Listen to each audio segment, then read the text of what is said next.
How are you, Ash? I'm good. We've been surviving on pretty little sleep. It's been between the jet lag, our minds just being absolutely blown by everything we're hearing, and whatever the hell else is going on. We have not slept. Good save. Good save, Aaron. Yes, we're wrong with that. Well, how many have we got? 16. 14. By this point, you're seeing double, so I get it.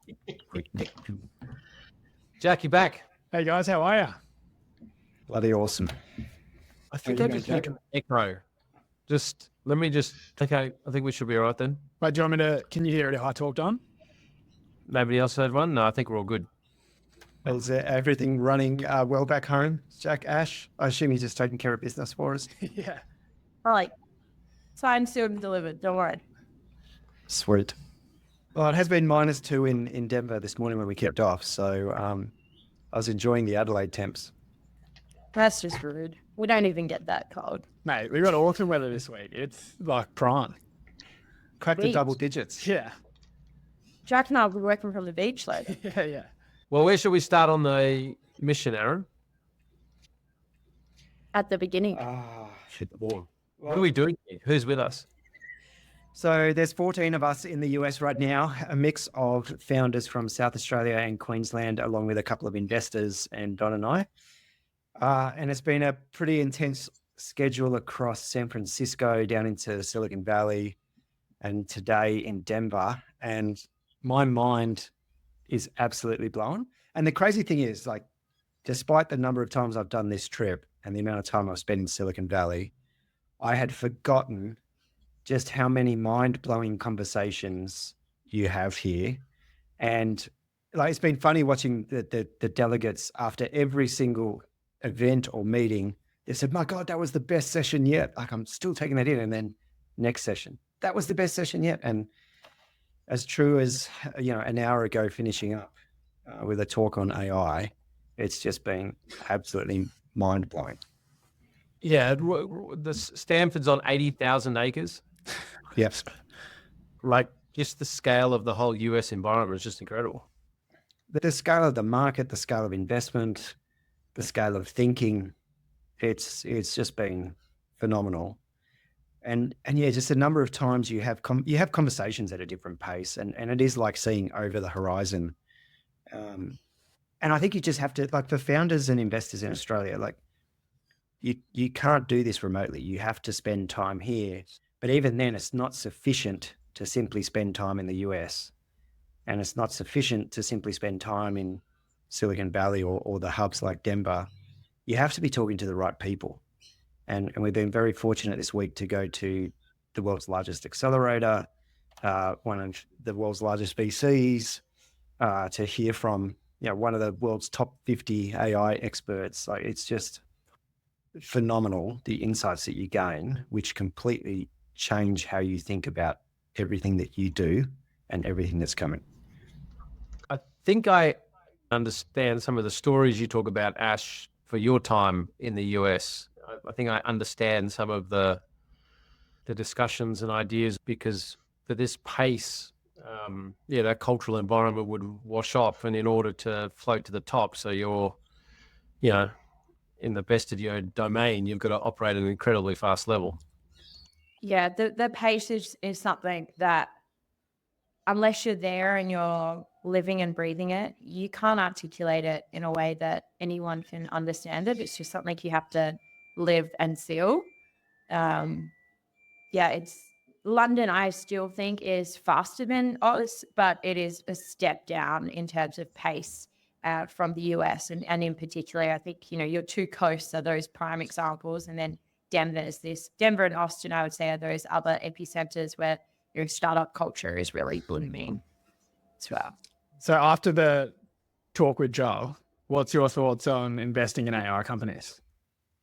That is like 5 episodes in one to answer that. But I think that the highlights for me were software is going to zero, data is going to zero. And even this concept that Joel put out there about looking at one of the companies he invested in was that they're a very highly technical team without much ability within the team on the sales side, but he's like, that's okay. The AI models will help solve for that. And so it's a completely different lens. And Jack, I think it really reinforced for me, like our thesis that's been emerging, and our last 3-4 investments, like there needs to be more than just a SaaS play. You cannot be pure play SaaS anymore. Like we've seen some of the demos online, but when people have access to the models that are behind the scene, they're not actually released yet. And they can literally just natural language type, and it codes in different platforms, does all the integration, like just watching web pages open and close and do these things. We are a very short period of time away from, if your only defensibility is code, just being in a lot of trouble. Are you guys excited or scared? Both. Neither of those at the moment, but if I was told, it would be right, Jack. Like, I did hear a stat yesterday, though, that now Google, 25% of its current code stack has been written by AI. yeah, To answer your question, Jack, super excited, like nervous for humanity, but super excited about the opportunity. And I think for us, even with our captive fund, like Don and I have just taken away so much from how to focus that, and even how to communicate what it is that we do and the secret sauce that we have.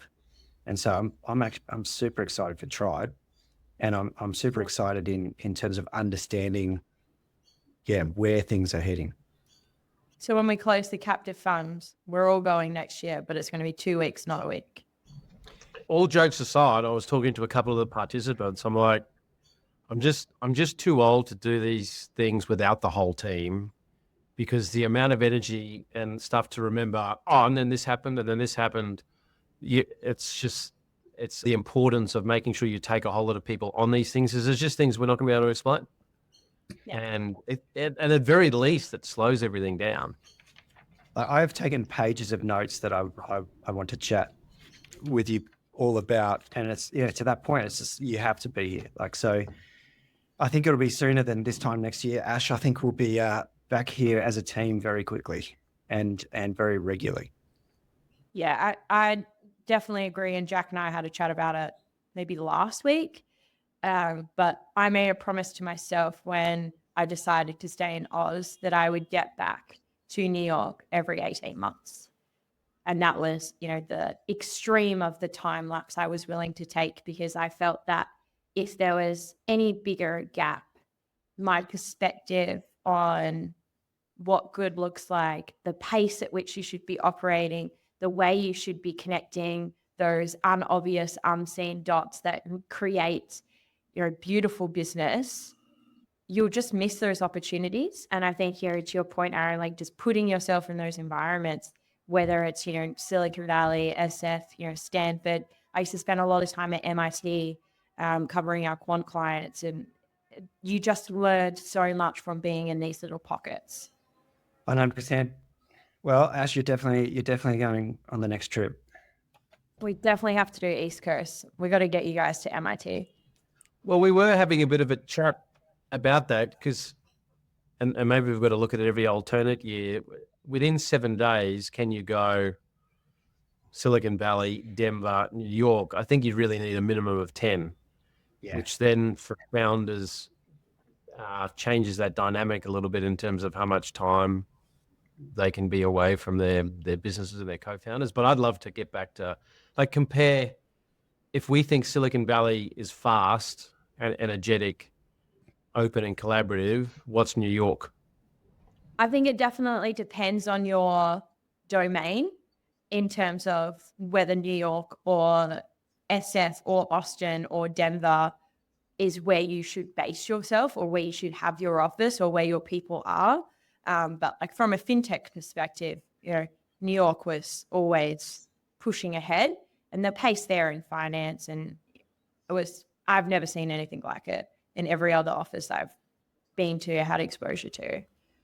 But yeah, I mean, you could preface it and have two different groups of people come over. You say, okay, we're having a East Coast and a West Coast.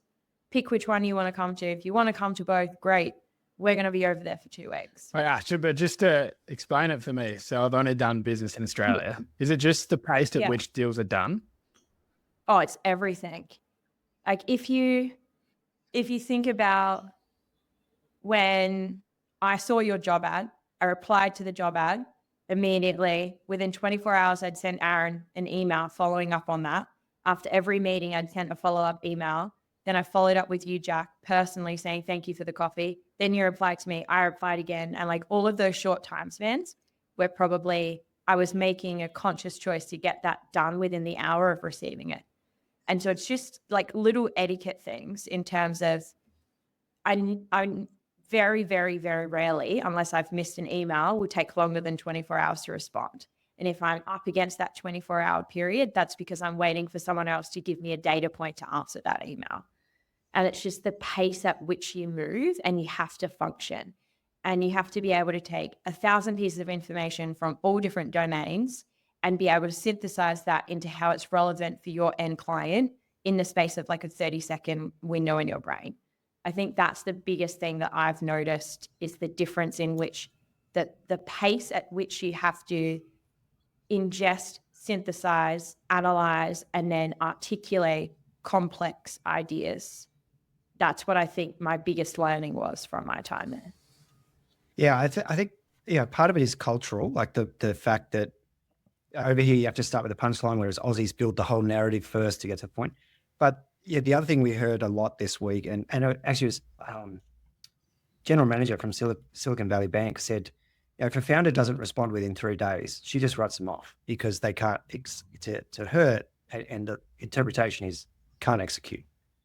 And the other thing that came out of the Aussie founder panel today that we did in Denver was, over here in America, if you're selling an enterprise, you've got to add orders of magnitude to your pricing to be taken seriously. But that's because the service that's expected, the responsiveness that's expected, they're willing to pay a price for, but they expect you to be on it. They expect you to be responsive. The service level agreements you have to have here compared to Australia are very different. So it kind of manifests across contracts, it manifests across conversations, it manifests across how responsive you are on email, but it's very clear you've got to be on it. Yeah, I think the interesting thing is that, yes, that's what you've got to do, but there's also such an energy here that if you've got the right vision and mission and passion to be there, you just find, you just find another level and it gives a purpose. Whereas sometimes as founders, they're 3 days behind because they're tired, they're burnt out, they're not as motivated. You get yourself into the right energy, you're able to increase that capacity. Yeah, I completely agree. I think the energy around you pushes you to find a new gear. And sometimes I think you don't even know that you have that gear until you're in an ecosystem that generates that energy buzz. It can also be just fear of if you don't move at the same pace as them, your opportunity will be gone because someone else will be there before you. But it is just that another gear, Jack, is the way that I think about it. Even when I was back visiting earlier this year, I was, a bit like Don and Aaron, where I was squishing so much into a day. I bet, right, I've got 4 hours to do work. In those 4 hours, I did what I would normally do in 8 hours, just because you're in an ecosystem where you're energized, you're excited, you're having interesting conversations, and then you're just like, damn, great. Now that that's done, I can go and do the next thing. And you're so excited for that next thing. I find that piece of work is just done. Yeah. The other thing was, because it is a market that is very large and very fast paced, the quickest thing you can do to get traction is build trust and with a human, right? And so it then means as fast as you can find those humans is how fast you're going to grow. Accelerators, corporate venture capital firms that actually help develop the businesses seem a very popular way for founders to be able to launch and get the relationships that they need. And because there's such a culture of learning here, I guess my takeaway is a lot of people who had done a number of accelerators didn't think that they knew everything. They were happy to keep doing some of these activities because you just met new people that could further your business.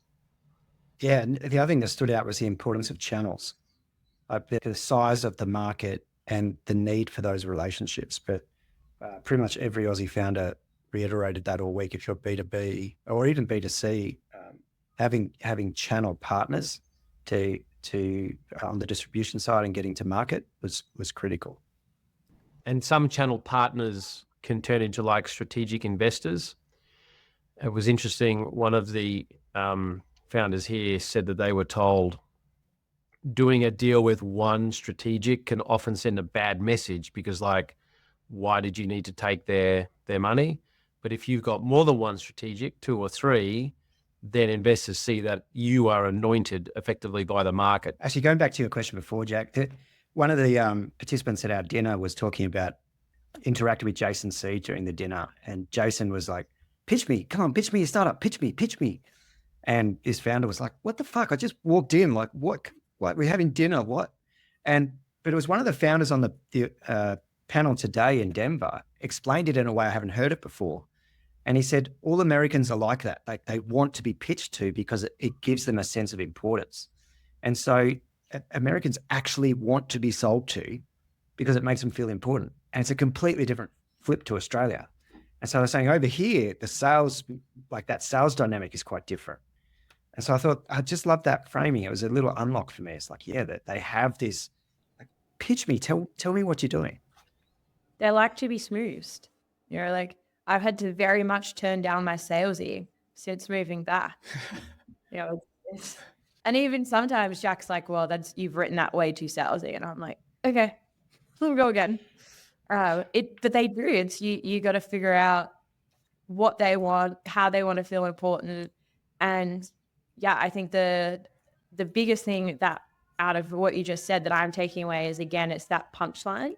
And that punchline is as much about them wanting to be pitched to as it is of the structure of the narrative. Because if you have like that snappy punchline at the front of your pitch, then they're immediately like, okay, this is a pitch. I've got the signal that they are pitching me. And so that's a interesting pattern recognition as well. It's interesting you say that, Ash, because a few of your content pieces I've sometimes thought, fuck, that's too salesy. Yeah. But it just shows like the Aussie culture. It all makes sense. There you go. Are there any other core beliefs we've had it as like internally, which you think have changed? I think that the UK missions ideally are for people after they've done a US mission. My gut feel is just that the UK may actually be a later stage market when the company's a bit more developed, whereas the US is able to handle more sort of early stage kind of stuff and get that scale. I think I 90% agree with that. That the 10% is, for me, there are themes in particular when it relates to ESG where Europe is ahead of the US in terms of their uptick. So I would say, depending on if the theme of that business is more aligned with a European culture and an uptick in that business, then I would say the UK should be their first market, and therefore getting them on a UK mission would be a great start. Or if they've got a strategic partnership in the works in the UK, then I think that makes sense. But otherwise, completely agree. The ESG one for me continues to stand out with how far ahead just Europe is in general. Yeah, I agree with that. Like, I think it's nuanced in the sense there are certain things I think are better suited to the UK market. But I think, like to your point, Don, I think UK market serves well from a customer, market understanding perspective. I think the US has an added benefit, like the mindset shift you get by virtue of going to Silicon Valley, you cannot get in the UK. So UK can be a market for a customer segment and the go-to-market strategy around that, and particularly for particular industries. But US just adds another dimension. And so it's an interesting question around, do you need that mindset shift first before then looking at the UK? I got a mull on that one. Maybe it's got to be a package deal. Just want to sign up for both in sequence. I'm all for that. Jack, in terms of our thesis and that sort of thing, I'm looking forward to coming back to the US where we can just focus on tribe and getting punched in the face 1,000 times for that quick feedback loop. because the feedback loops here, the clarity of the feedback are just way better. And so I think if we can fast track that. That's something that we actually spoke about at the pitch retreat that I was at last weekend was how do you think Australians get feedback? And I was like, there were a few other people but actually about 50% of people had lived overseas, and everyone who'd lived overseas was like absolutely pathetic. And everyone who'd lived in Australia was like, oh yeah, like pretty good, like quite honest, quite harsh. And I was like, no, mate, like what are you talking about? I was like, you want to be at the point where by slide 3, if they think that what you're saying is bullshit, is they stop you and they say, you're wasting my time, come back when you've actually got your shit together, and they walk out. Like that's the level of feedback you need. Can you imagine doing I remember that? being, but honestly, I think it's so valuable, right? Like I remember being in a 500 startups accelerator pitch coaching session, and the EIRs were stopping the founders at almost every third word, going, "Don't use that word. When you use that word, I think of this. My brain goes off here. I just had this thought. Like, stop, go again, bang." And the amount of refining of like the nuance of every word, every part of the slide was just phenomenal, and it sharpened their game so much so quickly. Yeah, we had the same feedback at this retreat on the weekend where everyone had organically told their pitch to people across the room, and then on the last day we got the last tips of what was expected, and then we had an hour and a half to create the slide deck, create the narrative, and memorize and rehearse it, and then stand up in front of 30 people plus JP and Mark Boris and just pitch.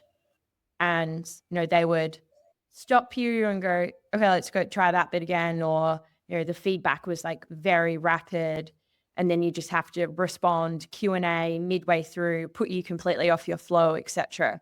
And it was great to see how some people were able to utilize those questions and actually make those magic, and not even do the rest of the pitch, just create Q&A, and others where you could just take learnings from. Okay, that's a really good learning piece, particularly around different content or words which take investors or these business people to bad places where you don't want them to go.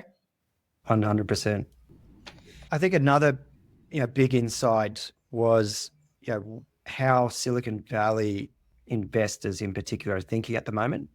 And we kind of heard this repeated a few times that unicorn isn't good enough. You've got to have the potential to become a decacorn, and $100 million markets are not sufficient, which we have heard this before and it's come through on different podcasts, but it seems to be consistent across the investment stack over here. And it comes down to power law. Like they need that one that's going to return the fund. And unless you're targeting those sorts of valuation returns, you almost don't get a ticket to the ball game. I think Vicky Forrest's stat, she shared that, we hear the amount of capital in the market over here, and we hear the stories of companies that get funded, but the stat she quoted was only 0.5% of all startups in the US actually successfully raise capital. So it is incredibly competitive to get capital over here. Are there any takeaways like what you believe for go-to-market for the US? Like you touched on channels, but like a core belief we had is do one go-to-market channel and do that right. Has that changed? So absolutely, channels, so channel partners was critical. The other key message was one of the co-founders has to come. Like it's got to be led by a co-founder. It can't be done remotely. And a third lesson was Americans just don't even give a shit about any of your customers in Australia. Like you could have the biggest logos in Australia, they won't even hear it. And it was funny, one of the Aussie founders today, he's building here, he's got enterprise customers here, and they asked him about a certain feature, and he said, "Oh yeah, we already do that with our Australian customers." And the response from outside the US guy was, "Oh, so it's hypothetical then that you can do this." Like they don't even understand that there's countries outside of America. That was the feedback. So that were three key takeaways I took. Pricing. So it's one thing just to shift from Aussie into US dollars, but actually putting your pricing up in order to be seen as credible. Like I was saying before, because of the service level expectation that you have to deliver. Another thing that stood out was the value of conferences. So industry conventions, conferences, you've got to go to the big ones, and it might take 2, 3, 4 times at those before you develop that brand awareness. But the scale of the conferences here, having 3 to 4 days with your potential customers, building those relationships. Pretty much everyone said that they're one of the key metrics to doing business over here. I was actually interested on the investor side. One of the comments today, I've realized I've got to go home and throw out my thesis and start again. Yeah, set fire to the current investment thesis was the feedback from one of the investors. I would almost argue that no, their own. Oh, yes. Just to be clear, this was someone else's LP. Okay. Thank you, Jack. It's a good point of clarification. I was thinking the same thing, Jack. I was like, For me, it's reinforced our thesis. I think elements of it are absolutely validated our thesis. But I was going to say, I actually think potentially the investors have got even more value than the founders on this trip. I think for them to understand the game that they're in, the stakes, and how to be looking at deal flow and what good and great looks like. How else do they experience that? What element of the business? So what element of the business has changed in terms of good and great? Like how you interpret it? The most obvious one that the Americans say is scale of ambition. So the scale of the opportunity, scale of the ambition, absolutely. I think, the ability of a founder to just get into your market and get it done, like the pace, what we were talking about before with the pace of getting shit done, down to the pace of firing when it doesn't work, cleaning up the dead wood on your cap table when it's sitting there, like to resolve these issues, which Aussie founders and myself been guilty of not moving fast on those things. So I think, speed of the founder, scale of ambition, size of the market, they definitely stand out. I think the other thing that stood out and the Joel session was, what is your understanding and answer to AI? Do you have some knowledge around that and how it's going to impact you, and what is the opportunity for you? Yeah, he was very clear. I know we discussed it earlier, but he's very sure that software, as in the SaaS by itself, is worthless. The feedback, they must have a feedback loop on the exponential. That was his little line. It was a pretty powerful concept. What I really like about the way Joel went on about it is he didn't try and give us the answers. He was giving us frameworks to try and work out the answer and say, well, based on what we've said today, what do you think? It's Joel's brilliance, like converting. Like when he talks, his goal is to give you a mental model so that you walk away being able to answer your own questions in the future. He's like, here's the understanding of what is happening in AI and the levers of growth and where it's, the factors affecting it. So now you have the mental model. So whenever someone asks a question, he would just fire back, well, given what I've given you, what do you think is going to happen? And it's an incredibly powerful tool for founders to take on is adopting mental models from people. Any of the participants done the pitches? Have we heard any of them pitch? Oh, yeah, I got to say, our participants, they've held their own. So they had a pitch session at Plug and Play and got some feedback from the investment team. Tomorrow they're pitching in Denver, or some of them, 5 of them are pitching in Denver to some of the local VCs and angel groups. But even, just in terms of the questions that they're asking, they've done bloody well. So super proud of our crew. And in by no small means that attributed partly to Don grilling them and making sure they've got their one-liners and messaging sorted. Every opportunity we get onto the bus, right? One line of me. It just gives them practice, especially in a market where you've got to be so quick to demonstrate value. But yeah, really good crew in terms of really easy to manage as well. And yeah, they're out doing it. Like Harrison has a meeting with SpaceX next week, which sounds incredibly promising for what he's doing. They've talked themselves into different investor meetings and customer meetings. So good hustle amongst the crew. Love it. The other little reflection is there's actually a lot of founders that, especially the last few years, have been really difficult, but they've been at it for 5 years, 8 years, 10 years. Like if you want an injection of energy and perspective and hear different content that could then get you onto a different path, spending the week, the time and the investment, to me, I know a number of founders in my orbit that I'm going to be like, look, you've got to get on the next one because you're going to come back with a different perspective and a different mindset. And how do we pump them up when they're maybe a bit flat? Yeah, I think there's something in that for Tribe's portfolio, like just doing whatever we can to get them on the tour, whatever we got to do to get them on this tour. Because like part of our thesis is really backing this founder to take it from 0 to 1. And so much is like just seeing the energy coming from you guys right now, from the US, from going over there. It's just so worthwhile. 100% agree. It is like a shot of adrenaline and mind exploding. We've got to be doing this more often. We as a team have to be over here more often. And I think, founders have to understand their pathways to market, but the access to capital in market, they've got to understand where that exit pathway, like all the elements of it. So yeah, totally agree, Don. I think we have to be doing that. One of the other things for me was just this sense that, and I've had this every time I've come back from the US, so I don't know why I get surprised, but just this sense of Australia's losing the race.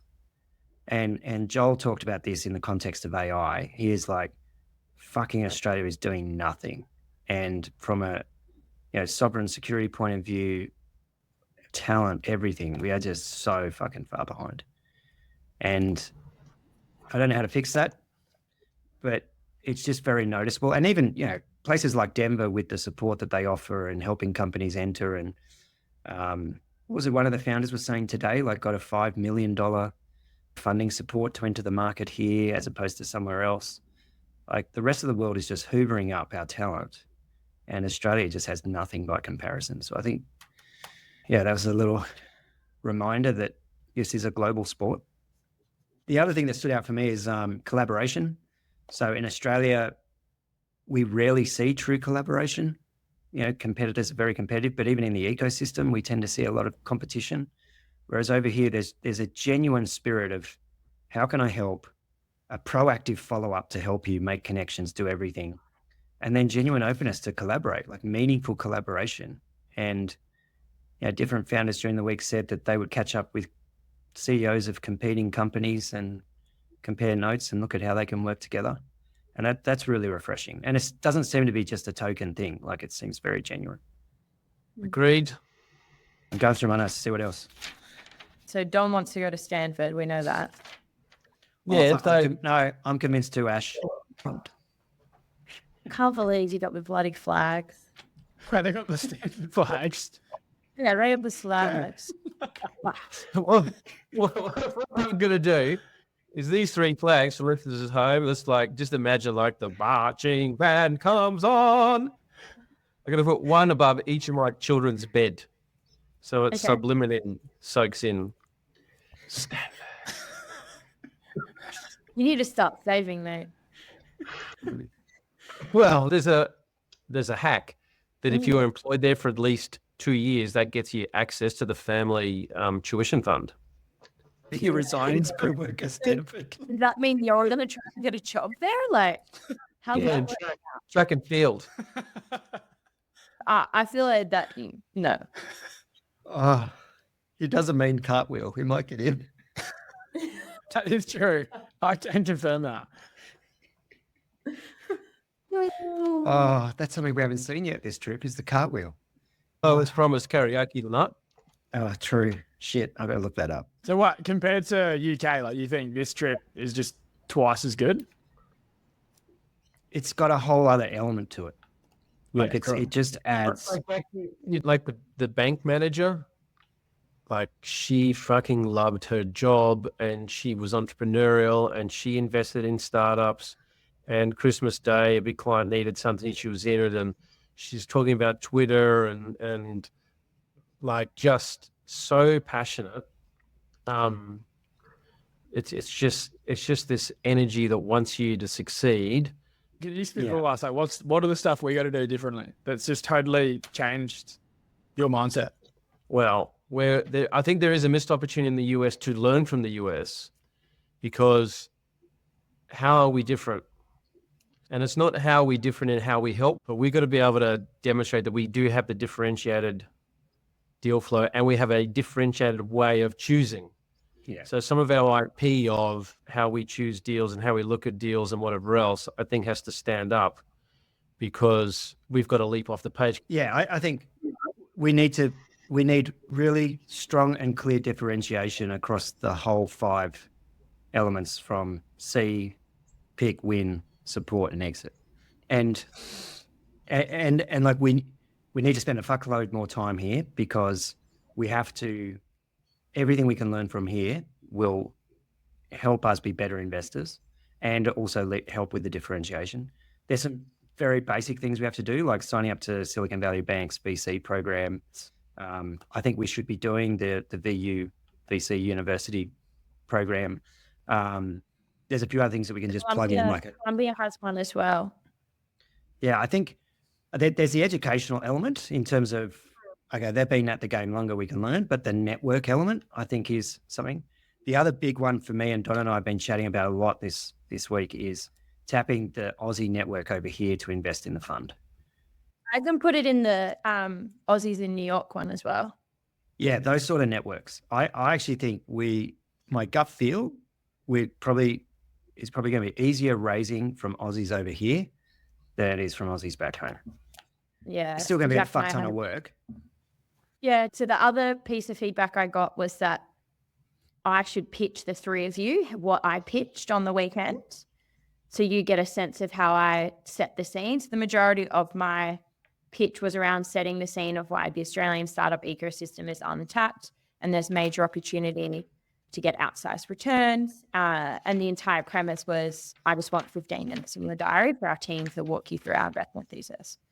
And they were like, we loved the framing. All of that was great. And so I've started to try to pull some of those other statistics into our deck as well, just in terms of, particularly if we're going to tap a market like the Aussies in the US, who they probably know this, but if we can actually give them some statistics around why Aussie startups are better to back than VCs, than US startups, then, it should be a little bit more. I mean, that's a good point. On that, you remind me, so Don and I had a chat about, like, even just putting in the deck, in our category where we're focused, are the likes of, safety culture, like actually putting the Aussie companies that are B2B, that have scaled from here to there, that, those success stories that would be recognized globally. Yep, like it. I think the other thing for me, like, I've got this vibe of just wanting to go back to Australia and just owning the fact, like, just more, I don't know how to put it, own the fact that most of what the investors are doing is actually pretty shit. Yeah. Actually not be afraid of telling that story. Conversation. Like, no one is actually thinking about portfolio construction. No one even understands what alternative asset classes are most of the time. Like, out of every investor I've spoken to, I think I've had 3 people who actually were like, yes, I invest in private equity, VC, and hedge funds, a little bit of managed funds, and then I have this, and this. But, and they actually had a portfolio strategy. Yeah, but Aaron, are you talking about other VCs in Oz? Yeah, like the way that the guy, so, but not just VC, like, I guess the way Sky at VU Ventures described, he would often say, like, most VCs do this, most investors do this, and as he went through the list, it's like, yeah, that's actually the majority of kind of the Australian landscape. Like, there is I don't know, I just feel like there is something about the counter positioning. And 100%. There's only 3 B2Bs in Australia. Like, that's why we can't pitch. We can't say we're going to be a generalist fund going after B2C and B2B, because then they'd say, why would I back you guys when Blackbird, I know, sees every deal flow? Like, every deal in Australia they see. But so our pitch has to be, we only look at the stuff we know, B2B, and therefore we're only competing against 2 other VCs And then we know Black Nova is pre-seed, and we know EVP only a software, but we don't believe software is going to be like winnable in the next 10 years. Like there's such a good narrative there. And then we're not 100%. when the question comes like, do you see the deals that Blackbird see? Like they've got an investment team of 8 people trying to see every deal. We've got 4 just trying to see B2B, and every deal we've come up against, they haven't seen. Like they've only seen it after the fact we got them. Yeah. And the guide VU, that's exactly his point, was they're a generalist fund. So he had the stats on globally, there are 300 and something thousand deals a year. We have visibility on this. And then, for us, we just have to have visibility on our tiny piece of that, which is Australia, which is B2B, which is pre-series, Series A, which has this thesis. And it's 100% spot on, Jack. And it would be good to get onto like PitchBook and just get the data on the number of B2B VC deals that get funded per year, because it's only going to be, let's say, 500. And we can say there's only 500 deals that get funding. We're across them. We get to pick them, and this is how we like actually analyze whether or not we want it. But again, like 100%. Like what I've been saying, like it's so true. The 2/3 of the value of VC is in this, like finding the deal and then screening the deal. And then that's why like the value add, yes, it helps, but like 2/3 of the value is in the first 2 parts, is in the first part of the value chain. There was another line from the VU guy demonstrating value pre-investment. And he talked about what they do. And for us, it's just such good positioning. And it's why they win deals that, like he was talking about cutting out the big AZ16, all these other big VC, high reputation funds on deals just because they demonstrated value pre-investment. And so, for us, I think having consistent feedback, like being the new person in the team, everyone I've spoken to is like, the guys are awesome. They're always looking to add value. They want to add value even if I'm not on the platform. And that's what they love. So I think you organically have done that. Now it's just articulating that we do that. Oh yeah, like you said, Ash, you were deliberate after you had the meeting with us, an hour after you made the conscious effort to send the follow-up email. Like it's just, if we actually are deliberate about it, like I think for Trendspec, they were deliberate to do an intro to Horizon, which they thought was adding value. It was actually, we were just trying to screen them. But like, it's little things like that where we actually use the network and we do it deliberately straight after a call. Like it's those signals that a founder can pick up on. 100%. Sweet, guys. Well, Don, we need to wrap. We need to wrap up the podcast somehow. We've got to go find the delegation. We've let them off on their own, unattended, unsupervised in Denver. We're going to head out and do that. We've got another full day tomorrow here with, what do we got? We've got a founder fireside chat in the morning, an Aussie founder that's over here. We've got a room full of investors that the group are pitching to. We've got a big event with our partners at Uri Clark, which will be awesome. And then some drinks after that. So it's going to be a solid day. So, we've got to get back into things. Very jealous. The other reflection here is that they are absolutely obsessed with ray gun for Halloween costumes. And That's right. Duh. It's been blowing up my Instagram. Oh, Lord. We'll see you back in Austin. Yeah, you're still listening at this point. Well done. I don't know what's wrong with you, but thank you. Thank you kindly. Maybe edit this one when you're back and have had a few days to